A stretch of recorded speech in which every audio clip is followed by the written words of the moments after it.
Sahabat Firman, senang sekali kita boleh kembali jumpa pada saat ini. Kita memahami mengenai perumpamaan orang Samaria yang menolong ketika Yesus berbicara mengenai hal itu. Kenapa?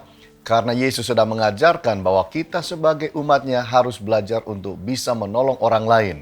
Imam tidak menolong, Nabi tidak menolong, tapi orang Samaria yang dikenal sebagai orang-orang yang tidak mengenal Tuhan atau tidak beragama, dia justru menolong.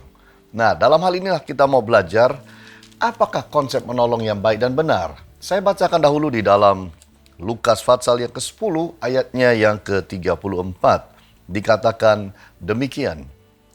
Lalu datanglah seorang Samaria yang sedang dalam perjalanan ke tempat itu, dan ketika ia melihat orang itu, tergeraklah hatinya oleh belas kasihan. Ia pergi kepadanya, lalu membalut luka-lukanya. Sesudah itu ia menyiraminya dengan minyak dan anggur, kemudian menaikkan orang itu ke atas keledai tunggangannya sendiri, lalu membawanya ke tempat penginapan dan merawatnya. Kita bisa tahu ayat ini keseluruhannya di dalam Lukas pasal yang ke-10. Nah, konsep menolong yang benar itu apa? Nomor satu adalah kita harus menolong karena ada belas kasihan di dalam hati kita.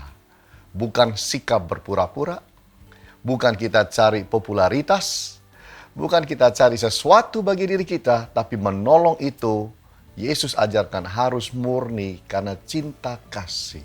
Itu yang baik.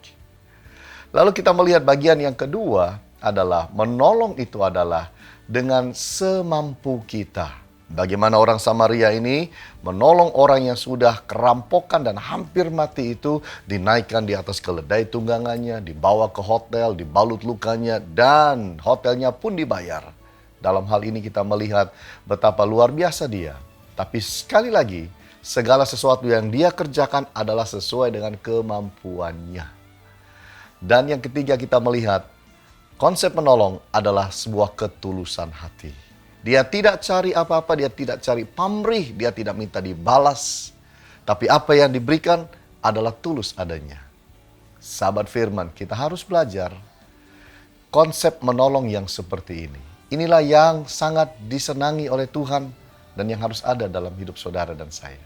Saya berharap kita memperbaiki hidup kita, belajar membagi kasih bagi yang lain.